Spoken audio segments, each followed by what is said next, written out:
বাংলার বুকে বিধায়কদের আলাদা ব্লক হয়ে গেছে, এদিকে জাতীয় স্তরেও সেই পথেই যাচ্ছে। তৃণমূল নিয়ে এত চর্চা কেন, তৃণমূল নিয়ে এত আলোচনা কেন, এই বিষয় নিয়ে কথা বলার জন্য আজকে সঙ্গে পেয়ে গেছি তন্ময় ভট্টাচার্যকে। তন্ময় দা, বেঙ্গল পলিটিক্সে আপনাকে স্বাগত। আমার নাম অভিষেক সেনগুপ্ত।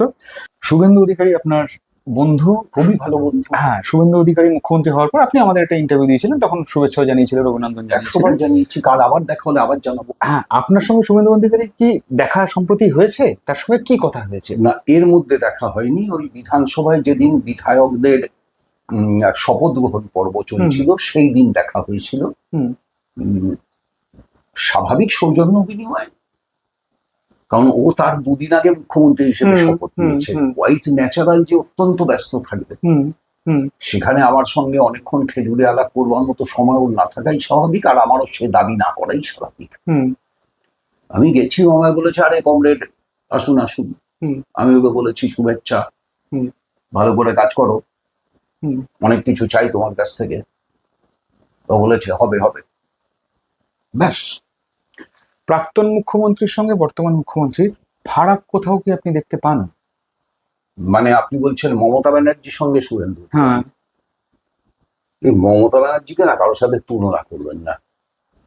উনি অতুলনীয়া, মানে তুলনা রহিত না। আচ্ছা। উনি অতুলনীয়, মানে উনি আসলে কারোর সঙ্গে তুলনার যোগ্যই না। কারোর সঙ্গে তুলনার যোগ্য হতে বলেও তো একটা মিনিমাম যোগ্যতা অর্জন করতে হয়। আচ্ছা।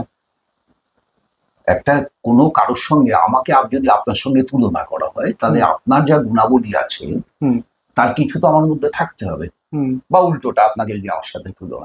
হ্যাঁ। এইবার প্রশ্নটা হচ্ছে যে মমতা ব্যানার্জির ভিতর গুণাবলী বলে কোনো শব্দ নেই। মানে এই যে গুণাবলী মানে তো একটা বহু বচন, প্লুরাল নাম্বার।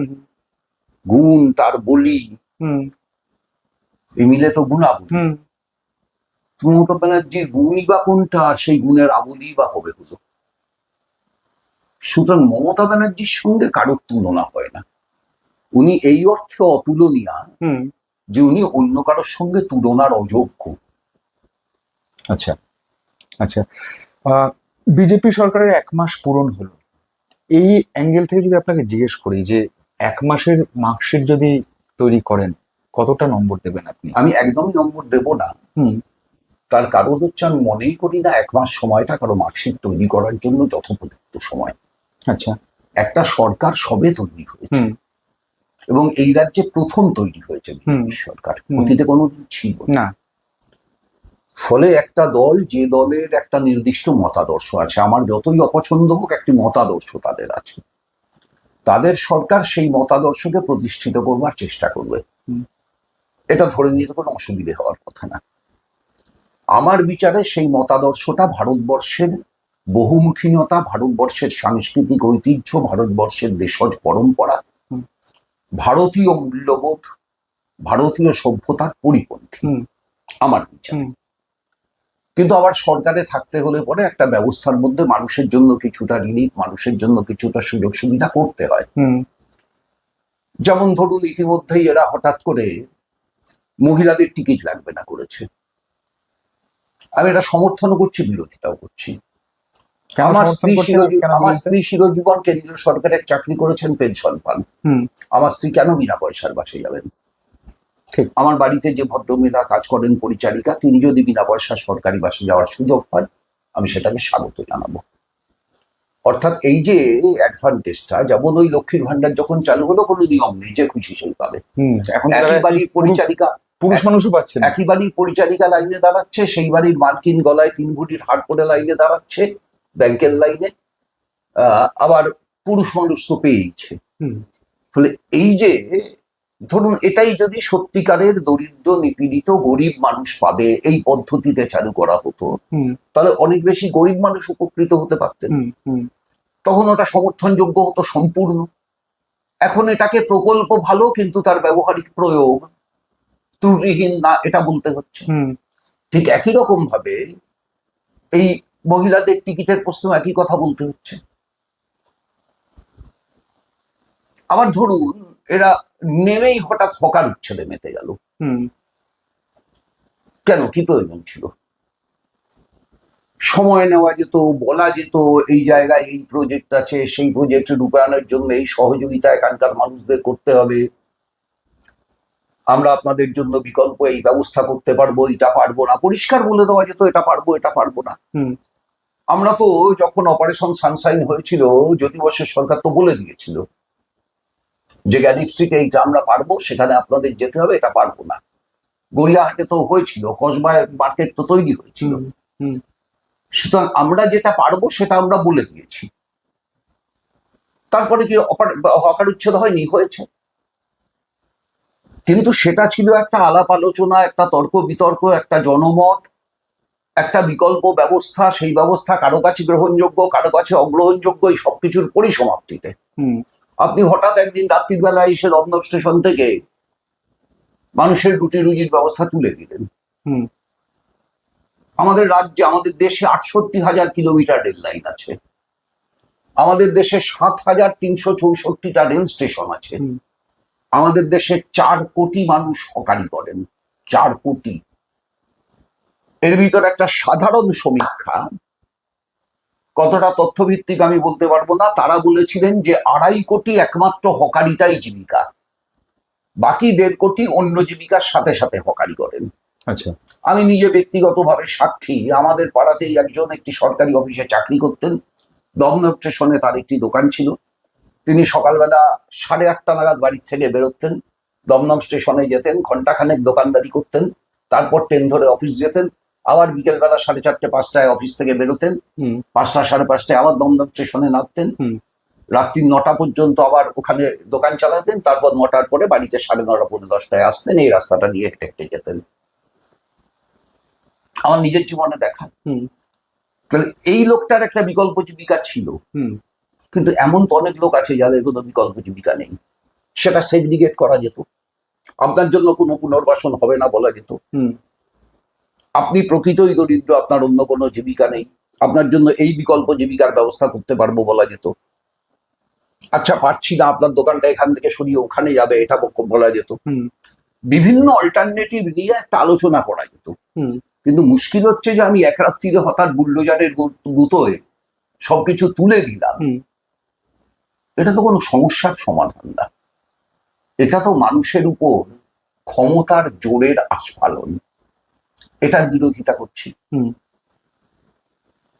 এই যে ডিএটিএ নিয়ে নতুন করে একটা আলোচনার মোড় এসেছে, কত দূর সত্যি হবে না সত্যি হবে আমি এক্ষুনি বলতে পারবো না। পুরোহিত ভাতা, ইমাম ভাতা বাতিল করে দেওয়া হয়েছে, পুরো সমর্থন করছি, পুরো সমর্থন করছি। পুজো কমিটিকে টাকা দেওয়া, পুরো বন্ধ হলে পুরো সমর্থন করব। পুরো বন্ধ হবে কিনা সংশয় যাচ্ছে।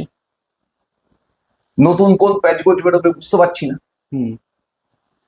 ফলে এইরকম কোনোটা সমর্থনযোগ্য আছে, কোনোটা অসমর্থনযোগ্য আছে, কোনোটা সম্পূর্ণ বিরোধিতার আছে। 450 টাকায় গ্যাস দেওয়া হবে বলা হয়েছিল। সরকার তৈরি হওয়ার পরে 3বার গ্যাসের দাম বেড়েছে, রাজ্য সরকার বাড়াননি, এটা ঠিক। কিন্তু গ্যাসের দাম তো বেড়েছে, মানুষ তো ভুগছেন। তাহলে এই যে বিবিধ প্রশ্ন, এই বিবিধ প্রশ্নের উত্তর অনুসন্ধান করে এক্ষুনি নম্বর দেওয়া, এটা সম্ভব না। আর সবচাইতে বড় অপরাধ তো বোধহয় এটা হচ্ছে যে তৃণমূল দলটা পুরোপুরি চোর, সমাজ বিরোধী, দুর্নীতিগ্রস্ত লম্পটদের করায়ত্ত হয়ে গেছিল, সেটা মানুষ জানেন। এবং সেই জন্যই গোটা দলটাকেই মানুষ উৎখাত করে দিয়েছেন। তার ভাগ ফোকর বলে 2-4 জন যা জিতেছেন। এবার যে কটা জিতেছেন সে কটাকে কত তাড়াতাড়ি নিজের দিকে আনা যায়, মানে এরও তো কিছু চুক্তি থাকে, শর্ত থাকে অঘোষিত। এদিকে এসো এবং এদিকে এলে পরে তোমার বাড়ির রেটটা হবে না। মদন মিত্র এখনো আসেননি, মদন মিত্রর বাড়ির রেটটা হয়ে গেল। মদন মিত্র কোনো সাধু পুরুষ আমি বলছি না, যারা মদন মিত্রর বাড়ি রেট করলো তারাই তো এক সময় গ্রেপ্তার করেছিল, তারাই তো উপযুক্ত চার্জশিট পেশ করতে পারেনি বলে মদন মিত্র জামিন পেয়েছেন। তাদের জন্যই তো, আপনার জন্য না, আমার জন্য না। এখন জানা যাচ্ছে তিনি নাকি টাকায় ঘুষ নিতেন না, সোনায় ঘুষ নিতেন। আপনি শুনেছেন তো এসব নাকি? হ্যাঁ, তো শুনে তো সবই তো কাগজ টাগজে সবই প্রকাশিত। মানে স্কোয়ার ফিট পিছু এত টাকা, স্কোয়ার ফিট পিছু এত গ্রাম সোনা। আপনি যে শব্দগুলো এই মুহূর্তে তৃণমূল সম্পর্কে ব্যবহার করলেন, কিন্তু আসলে সেই শব্দগুলোর থেকেও বেশি কিছু ঘাতক শব্দ শোনা যাচ্ছে। বিশ্বাসঘাতক, গদ্দার, এই সমস্ত শব্দ তৃণমূল সম্পর্কে তাদেরই দলের লোকজন বলছেন। দিল্লিতে সুদীপ বন্দ্যোপাধ্যায় আজকে নতুন ব্লকে যোগদান করেছেন। কোথাও কোথাও বলা হচ্ছে যে কাকুলি ঘোষ দস্তিদার নন, আসলে পেছন থেকে পুরো খেলাটা সুদীপ বন্দ্যোপাধ্যায়েরই। আপনার এই নিয়ে প্রতিক্রিয়া কি? সুদীপ বন্দ্যোপাধ্যায় না, গোটাটাই অমিত শাহের খেলা। আচ্ছা, অমিত শাহের খেলা। কোথাও অমিত শাহের মাধ্যম সমীর ভট্টাচার্য, কোথাও শুভেন্দু অধিকারী, কোথাও XYZ ABCD অন্য কেউ। খেলছেন তো অমিত শাহ, আর রাজ্যে খেলছেন তো শুভেন্দু বাবু। যাদের খেলা তারা খেলছেন। যারা মাঠের বাইরে ওই বল প্লেয়ার হিসাবে থাকে, তারা মাঠের বাইরে বল প্লেয়ার হিসাবে আছেন। আর আমাদের ইনভেস্টিগেটিভ জার্নালিজম মূলধারার, তারা এই যে একটা বাড়ির দোতলা তিনতলায় আগুন লাগলো, চারতলায় আগুন লাগলো না, আবার পাঁচতলা ছতলায় আগুন লাগলো, 4000 EVM মেশিন নাকি পুরো ছাই হয়ে গেল, সেগুলো তাদের ক্যামেরা দেখতে পাচ্ছে না। কিছু দাউ দাউ করে জ্বলা আগুনের ছবি দেখতে পাচ্ছে, ভেতরে যে EVM মেশিন ছিল সেগুলো দেখতে পাচ্ছে না। সেগুলো পুড়ে যাওয়ার পরে কি হয়েছে দেখতে পাচ্ছে না। এই যে স্মার্ট মিটার সরকারি কর্মচারীদের বসাতে বাধ্যতামূলক, স্মার্ট মিটার যদি বসাতেই হয়, প্রথমে বলা উচিত ছিল তো বিজেপি কর্মীদের বাড়িতে বসানো বাধ্যতামূলক। কারণ বিজেপি তো কর্মীরাই সরকারকে আনার জন্য সবচেয়ে বেশি চেষ্টা করেছেন। তৃণমূল থেকে নব্য বিজেপি যারা হয়েছেন তাদের বাড়িতে বসানো বাধ্যতামূলক। তা না করে হঠাৎ সরকারি কর্মীদের বাড়িতে বসানো বাধ্যতামূলক কেন? সেগুলো আবার দেখতে পাচ্ছেন না। সেগুলো নিয়ে কোথাও কোনো আধ ঘন্টা, 1 ঘন্টা, 1.5 ঘন্টা, 2 ঘন্টা আলোচনা হচ্ছে না। মানে মূলধারার মিডিয়া কি কি দেখতে পাবেন আর কি কি দেখতে পাবেন না, সেটাও কেউ একজন খেলছেন বা কেউ খেলাচ্ছেন। আচ্ছা আচ্ছা, আপনি এই সংস্কৃতির আর মানে কিভাবে দেখেন আর কি? ধরুন আজকে একটা দলের হয়ে ভোটে দাঁড়ালেন, ভোটে জিতলেন বা হারলেন, যাই হোক না কেন, তিনি আবার উল্টো দিকে চলে যাচ্ছেন, নতুন একটা ব্লক খুলছেন, আমি আসল তৃণমূল এটা বলে ব্যাখ্যা করছেন। এই সংস্কৃতিকে আপনি কিভাবে দেখেন? এই সংস্কৃতিটা বাংলায় ছিল না। মমতা ব্যানার্জির কৃতিত্ব হচ্ছে তিনি বাংলার সমাজে, আমি রাজনীতিতে খালি বলবো না, বাংলার সমাজে এই সংস্কৃতিটার আমদানি করেছেন এবং 15 বছরের সময়ে যথেচ্ছভাবে তার প্রয়োগ করেছেন। এই যে মমতা ব্যানার্জির তথাকথিত ক্ষমতার অসীম ঔদ্ধত্যপূর্ণ ব্যবহার, প্রয়োগ, তাই বাই প্রোডাক্ট হচ্ছে। মমতা ব্যানার্জি দল ভাঙানো শুরু করেছিলেন। আমি তো শুভেন্দু অধিকারীকে কৃতিত্ব দিচ্ছি। শুভেন্দু অধিকারী জেতার পরে অথবা মুখ্যমন্ত্রী হওয়ার পরে, কবে আমি জানি না, তিনি একদিন বলেছিলেন যে আপনি তো দল ভাঙিয়েছেন, দল ভাঙানো কাকে বলে আমি আপনাকে শেখাবো। শিখিয়ে তো দিলেন। মমতা ব্যানার্জি বোধহয় দুঃস্বপ্নেও ভাবতে পারেননি যে তিনি এভাবে নিঃসঙ্গ হয়ে যেতে পারেন। আসলে তিনি দলটা তৈরি করেছিলেন ব্যক্তিগত উচ্চাকাঙ্ক্ষা চরিতার্থ করার জন্য। তিনি মুখ্যমন্ত্রী হবেন, CPM করবে, এই তো তার সিঙ্গেল পয়েন্ট স্লোগান। এইবার এই সিঙ্গেল পয়েন্ট স্লোগানের উপর তৈরি হওয়া দলটার কাজ শেষ হয়ে গেল 2011 সালের 20 মে। তিনি মুখ্যমন্ত্রী হয়ে গেলেন, CPM হটে গেল। তাহলে 21 মে থেকে এই দলটার কাজ কি? 3 মাসে 3 বছরের কাজ করে ফেলা, 3 বছরে 5 বছরের কাজ করে ফেলা, 5 বছরে 50 বছরের কাজ করে ফেলা, এসবগুলোই মমতা ব্যানার্জি করে ফেলেছেন বলে দাবি করেছেন। 3 বছরে 50 বছরের কাজ করে ফেলার পরে 5 বছর বা 15 বছর বাদে কেন চলে গেলেন সে তো আমি বলতে পারবো না, তো সমাজবিজ্ঞানী গবেষকরা বলতে পারবে। এবং গোটা দলটাকে পরিচালনার ক্ষেত্রে দলের ভেতরে সীমাহীন ঔদ্ধত্য তৈরি করতে সাহায্য করা। যেদিন ভবানীপুর থানায় গেলেন সেদিন গোটা রাজ্যের সমাজ বিরোধীদের কাছে মেসেজ পাঠালেন যে আমি আপনাদের নেত্রী। যেদিন তানিয়া ভরদ্বাজকে মাওবাদী বলে চিহ্নিত করলেন সেই দিন গোটা রাজ্যের প্রতিবাদী কণ্ঠস্বরের কাছে মেসেজ পাঠালেন প্রতিবাদ করলে দেশদ্রোহী বলে আখ্যায়িত হবেন। যেদিন সুখদেব মাহাতোকে দলে নিলেন, যে বুদ্ধদেব ভট্টাচার্য রামবিলাস পাসওয়ানের যাত্রাপথে সেই ল্যান্ডমাইনের তারটা পেতেছিল, তাকে যেদিন দলে নিলেন হোমগার্ডের চাকরি দিলেন এবং একটা হোমগার্ডের পাহারাদার হিসাবে 2টো পুলিশ অ্যাপয়েন্ট পেল। পৃথিবীর কোথাও হয়েছে কিনা আমি জানি না। সুখদেব মাহাতো কিন্তু হোমগার্ড অফিসিয়ালি, আর তার সিকিউরিটি কিন্তু 2টো পুলিশ। আচ্ছা, সেই দিন তিনি বলে দিলেন যে তার হয়ে অপরাধ করলে পরে সেই অপরাধীরা কিভাবে পুরস্কৃত হবে। আচ্ছা, তারপর তো 25-75, তারপর বিরোধী শূন্য, তারপর প্রশাসনিক সভায় বিরোধীদের না ডাকা। আপনার আগের প্রশ্নের উত্তরের সঙ্গে এটা যুক্ত করে নিন, শুভেন্দু অধিকারী সেটা ডাকছেন, কথা বলার সুযোগ দিচ্ছেন বিরোধীদেরকে। এবং তারপরে আস্তে আস্তে সেই দলটাকে একটা প্রাইভেট লিমিটেড কোম্পানি বানিয়ে দেওয়া। এবং কার্যত ওদের দলের পরিস্থিতিটা এমন হলো যে ওদের দলের কেউ দলীয় নেতৃত্বের সাথে কথা বলতে চায়। ধরুন ওদের দলের যিনি বরানগরের বিধায়ক ছিলেন, এখন বিজেপির মন্ত্রী তাপস রায়, তিনি যদি মমতা বন্দ্যোপাধ্যায়ের সাথে কথা বলতে চান, তিনি ডাইরেক্ট কথা বলতে পারবেন না, তাকে আইপ্যাকের সাহায্য নিতে হবে, অর্থাৎ একটা কোম্পানির সাহায্য নিতে হবে।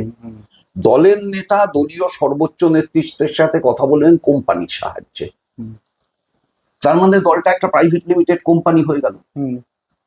এবার একটা প্রাইভেট লিমিটেড কোম্পানির কি হয়, যেমন ধরুন আপনি একটা প্রাইভেট লিমিটেড কোম্পানির প্রোপাইটর, যেদিন আপনার কোম্পানিটা ধসে যাবে, আর্থিক দিক থেকে দেউলিয়া হয়ে যাবে, আপনার স্টাফ তো সব আপনার ছেড়ে চলে যাবে, কারণ তার ভবিষ্যতে কিছু আপনার কাছ থেকে পাওয়ার নেই একেবারেই তাই। হ্যাঁ, তো এখানেও প্রাইভেট লিমিটেড কোম্পানিটা ধসে গেল, সবাই চলে গেলেন ছেড়ে ছুড়ে। সহজ কথা, এত জটিল করে ব্যাখ্যা করার এর পেছনে হাজার রাজনৈতিক সমীকরণ খোঁজার কি আছে? যারা এসব খুঁজে খুঁজে কালি কলম নষ্ট করছেন, আমি তো তার কোনো প্রয়োজনই বোধ করছি না। যে কোনো প্রাইভেট লিমিটেড কোম্পানি, সেই কোম্পানি ধ্বংস হয়ে গেলে এটা তার স্বাভাবিক পরিণতি, অনিবার্য পরিণতি, তাই হচ্ছে।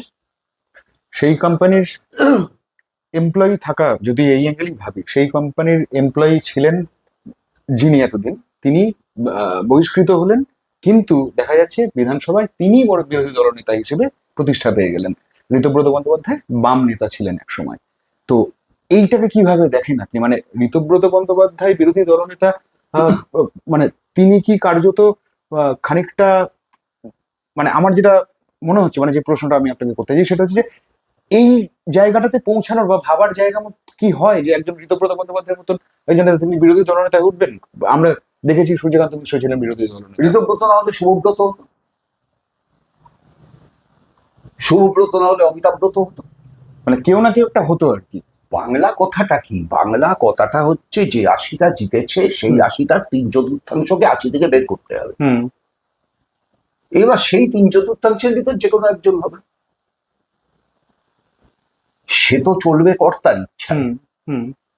মানে সরকার পক্ষ এটা সংগঠিত করছে এই পরিকল্পনা করে যে সে সরকার পক্ষের ইচ্ছায় পরিচালিত হবে।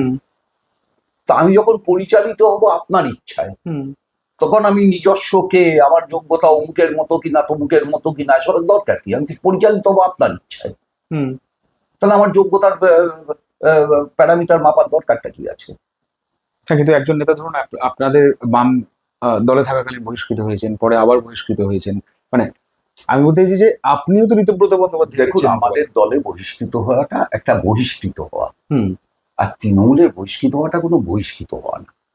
এ দুটোকে অ্যাড করবে। যদি এসব না হতো বহিষ্কার উঠে যেতে 3 দিন সময় লাগে। এবং মমতা বন্দ্যোপাধ্যায় কিন্তু এক্ষেত্রে বলেছেন যে বামেরা ঠিক করেছিল। আমি অন্য বিষয়গুলো নিয়ে সমর্থন করি না, কিন্তু এই কার্যক্ষেত্রে বা ঋতব্রত বন্দ্যোপাধ্যায়ের ক্ষেত্রে বামেদের আমি সমর্থন করি। তারা বলেছিলেন না বলেছিলেন, কে শুনতে যাচ্ছে, কে নম্বর দিচ্ছে, কেন নম্বর দেবো?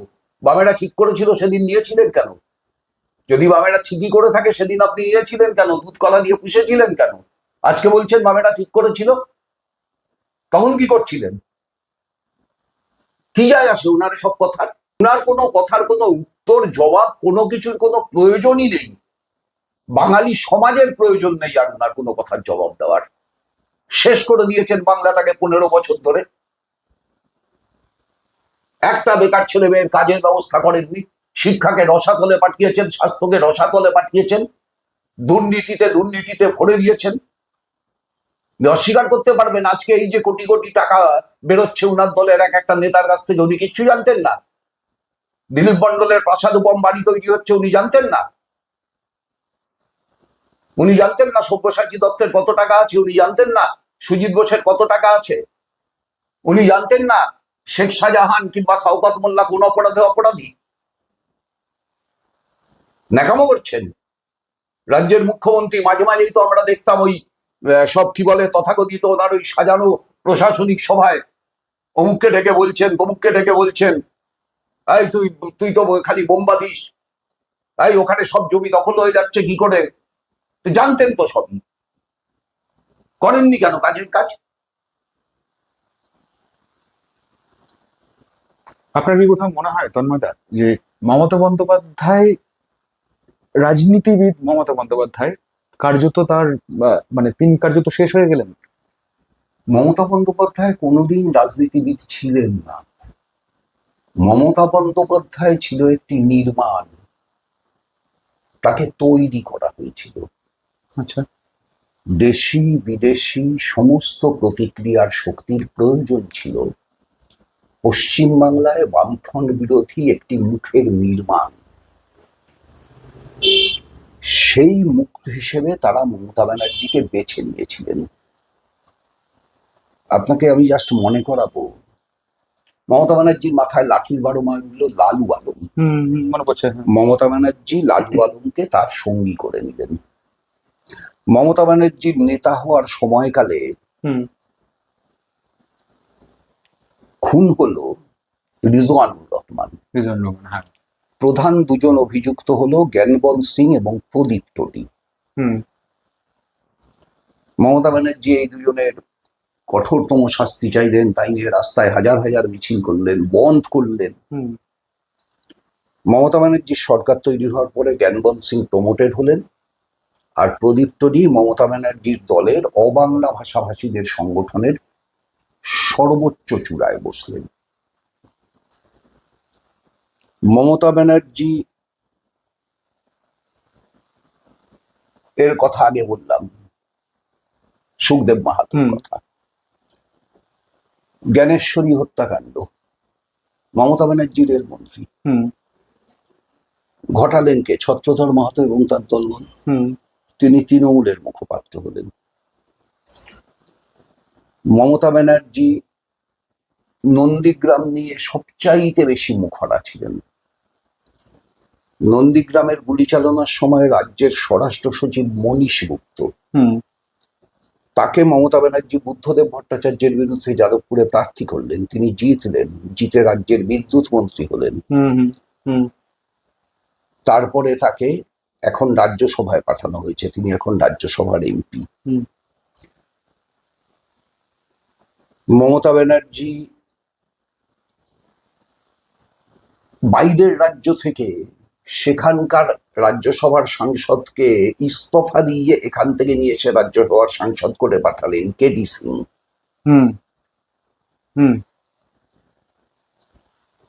এরকম কতগুলো উদাহরণ আছে, অজস্র। কেন হয়েছিল এগুলো? কারণ এগুলো ইনস্ট্রাক্টেড ছিল মমতা ব্যানার্জির নির্মাণ প্রক্রিয়ায়। হিলারি ক্লিন্টন এসেছিলেন আমেরিকা থেকে, পুরুলিয়ার অস্ত্রবর্ষণ হয়েছিল।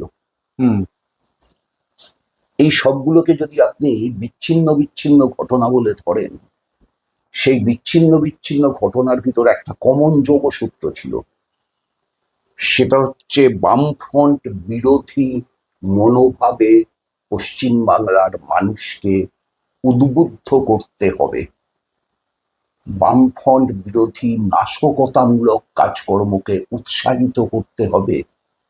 এই কমন ফ্যাক্টরে এগুলো সব নির্মিত হয়েছিল মমতা ব্যানার্জিকে সামনে রেখে। Mamata Banerjee was a product, she was never a political leader, even I doubt she was never a political person. আচ্ছা, সেটা অনেক বড় কথা বললেন আপনি, মানে কখনো রাজনীতির লোক বলেই মনে হয়নি। আমি ছোট কথা বলবো কেন?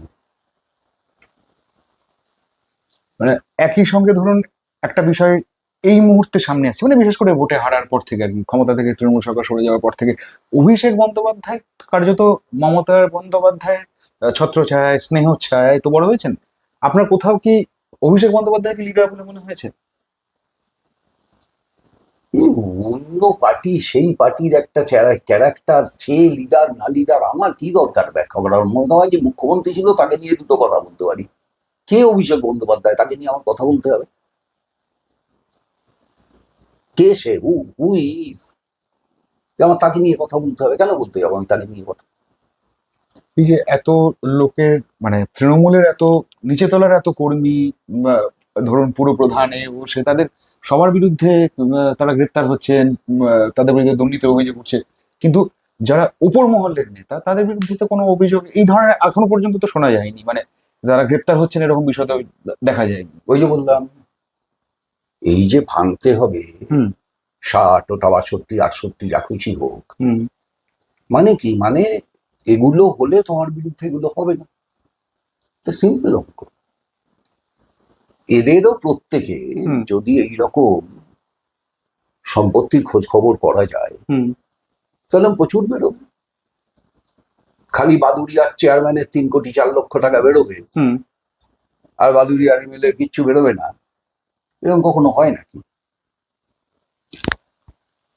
মানে সবাই পৃথিবীতে অনেক রকমের রহস্য আছে ঠিক, হুম কিন্তু রাজনীতিতে এ ধরনের রহস্য থাকে না যে চেয়ারম্যান 3 কোটি 4 লক্ষের মালিক, হুম আমি সেখানকার এমএলএ, আমি তার কিছুই জানি না, 3 4 এ 12 এটাও আমি জানি না।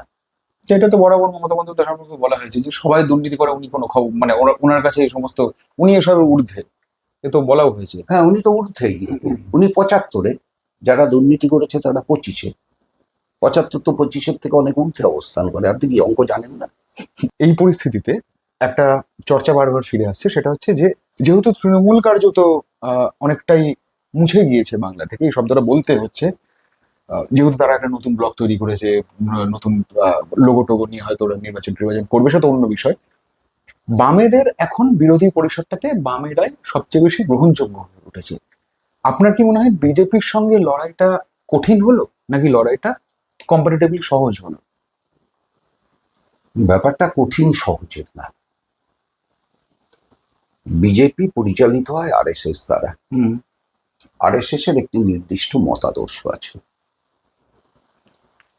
ওরা ভারতকে হিন্দু রাষ্ট্রে পরিণত করতে চায়।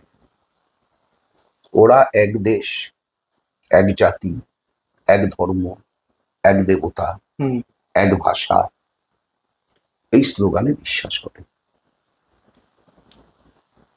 আর ভারত গড়ে উঠেছে বহু ভাষা, বহু ধর্ম, বহু সংস্কৃতি, তার একটা মিলন ক্ষেত্র হিসাবে। হুম আমাদের দেশে 3600-র বেশি ভাষা ব্যবহৃত হয়, ডায়ালেক্ট। হুম হুম প্রধান ভাষাই 122টা হুম আমাদের দেশে। হুম আমাদের দেশের সংস্কৃতিতে যা বিজেপি চায় তা ঘটাটা অসম্ভব। আমি একটা সাধারণ প্রশ্ন অনেককে করি, আপনাকেও করছি। বিজেপির প্রধান দেবতা রাম। হুম এবার যদি আপনি গোটা ভারত ঘোরেন, তাহলে রাম পূজিত হন মূলত উত্তর ভারতের একটা অংশে, হুম সর্বত্র না। হুম উত্তর ভারতে তো সর্বত্র না। আচ্ছা, রামায়ণে আমরা পড়েছি যে রাবণকে পরাজিত করবার জন্য রাম দুর্গার অকাল বোধন করেছিলেন। তাহলে রাম রাবণকে পরাস্ত করতে যে দেবীর পুজো করেছিলেন, হুম উত্তর ভারতের সেই দেবী পূজিতা হলেন না কেন? তার পুজো তো রাম করেছিলেন। তাহলে উত্তর ভারতের সংস্কৃতি কোনোদিনই দুর্গাকে তাদের দেবী মনে করেনি, বাংলার সংস্কৃতি মনে হুম। করেছে, হুম।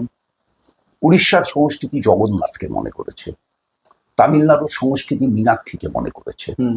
অন্ধ্রপ্রদেশের সংস্কৃতি নরসিংহমকে মনে করেছে, কেরালার সংস্কৃতি পরশুরামকে মনে করেছে, এই তো হুম। মহারাষ্ট্র গণেশকে মনে করেছে। হুম।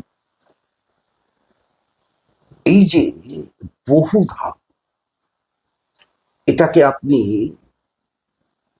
কোন ইনগ্রেডিয়েন্টস দিয়ে মেশালে পরে প্রেসার কুকারে হুম। সেখান থেকে একটা রাম বেরিয়ে আসবে? আপনিও জানেন না, আমি জানি না। এই তো।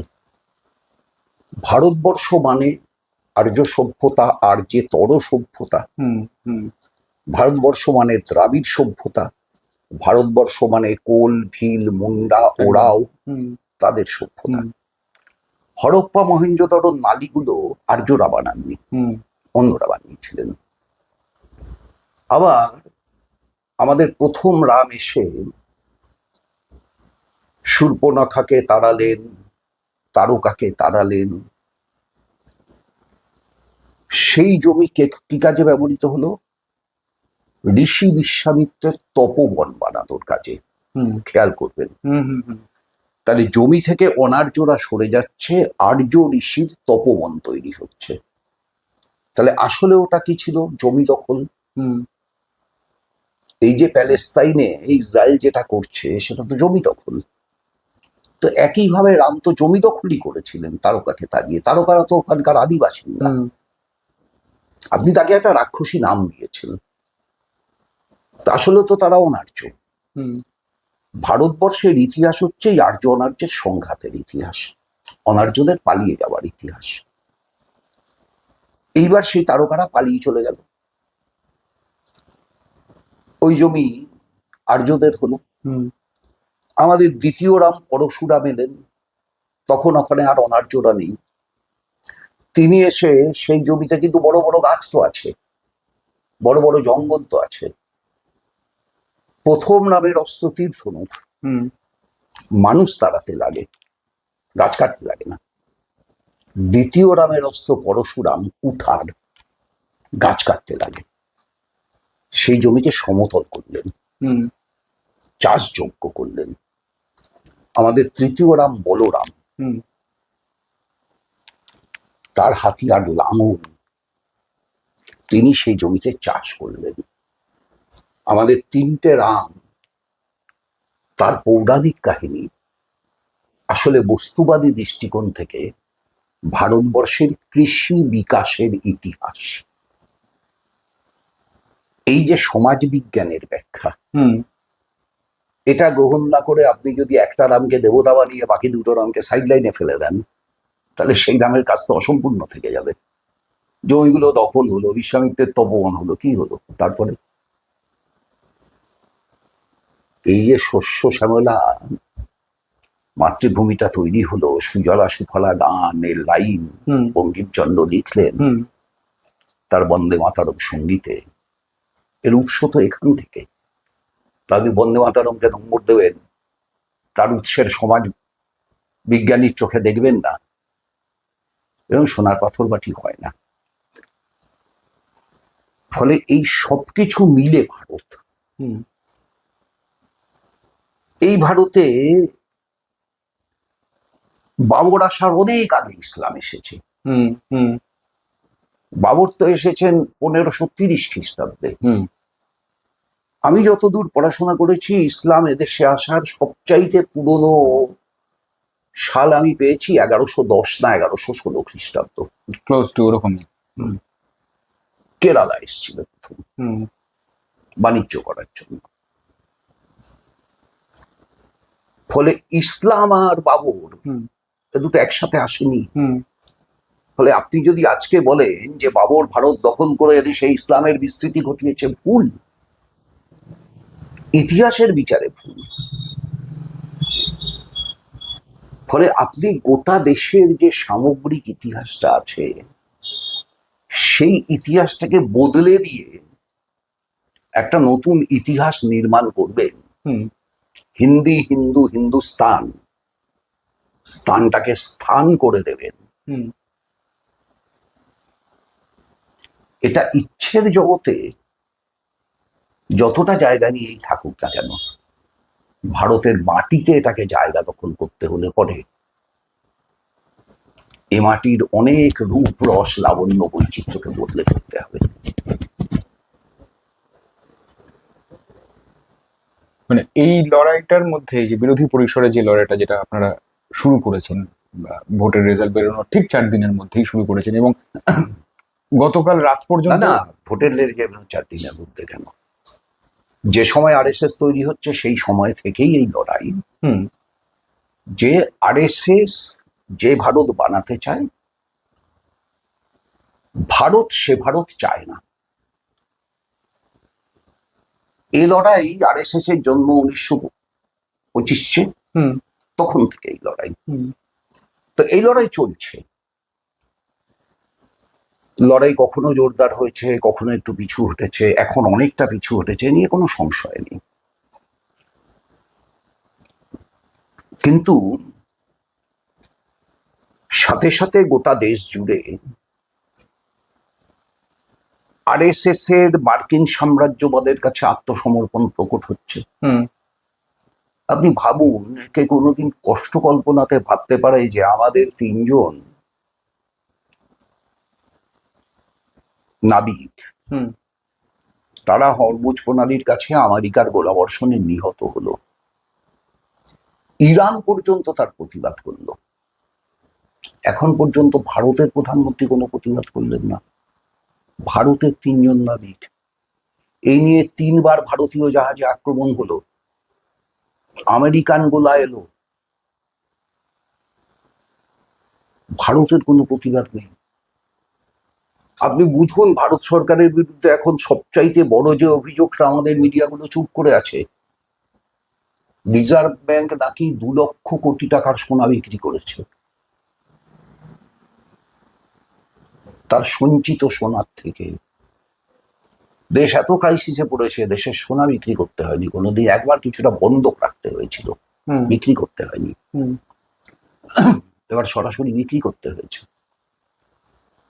আপনি বুঝুন, আন্তর্জাতিক বাজারে ক্রুড অয়েলের দাম 1994-এ যা ছিল 2026-এ তাই।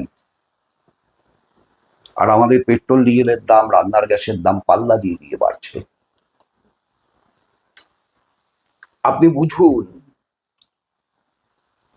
জিনিসের মূল্য বৃদ্ধি প্রত্যেক দিন রকেটের গতিতে। আবার আপনি বুঝুন, 2014 সালে নরেন্দ্র মোদী যখন দেশের প্রধানমন্ত্রী হন, তখন মোদীর প্রধান বন্ধু, প্রিয়তম বন্ধু গৌতম আদানি বিশ্বের বড় লোকদের তালিকায় তিনি ছিলেন 209 নম্বরে। 2024 সালে তিনি বিশ্বের বড় লোকদের তালিকায় 2 নম্বরে উঠে এসছেন। তিনি এখন, মানে 2024, second richest person of the world. আর তার পেছনে আমাদের এলআইসির টাকা, আমাদের ব্যাংকে জমানো টাকা ব্যয়িত হচ্ছে। 15,15,000 কোটি টাকা রাজেশ এক্সপোর্টস, এলআইসির টাকা। এলআইসি দেউলিয়া হয়ে যাবে কিনা এই আশঙ্কা দেখা দিয়েছে। মূলধারার মিডিয়ায় কোনো কথা নেই, প্রশ্ন নেই, আলোচনা নেই। তার মানে হচ্ছে এই আরএসএস এর রাজনীতি হচ্ছে আপনার কাছ থেকে প্রশ্নহীন আনুগত্য দাবি করছে। মমতা ব্যানার্জিও তৃণমূলের গোটা দলটার কাছ থেকে প্রশ্নহীন আনুগত্য দাবি করতেন। সে প্রশ্নহীন আনুগত্য শেষ হয়ে গেছে। এখন প্রশ্নে বানে জর্জরিত হতে হতে মমতা ব্যানার্জির পা থেকে মাথা পর্যন্ত গোটাটাই প্রশ্নের মাকড়সার জাল ঘিরে ফেলেছে। এখন তিনি হাবুডুবু খাচ্ছেন প্রশ্নের মাকড়সার জালে, বেরোতে পারছেন না। আপনি নিশ্চিন্ত থাকেন, অভিষেকও মমতাকে ছেড়ে দেবে। তাই বিজেপি জয়েন করবে? সব কথা একদিনে জেনে গেলে পরের ইন্টারভিউটা তো আপনি না। ঠিক আছে, থ্যাংক ইউ, আজ এই পর্যন্তই।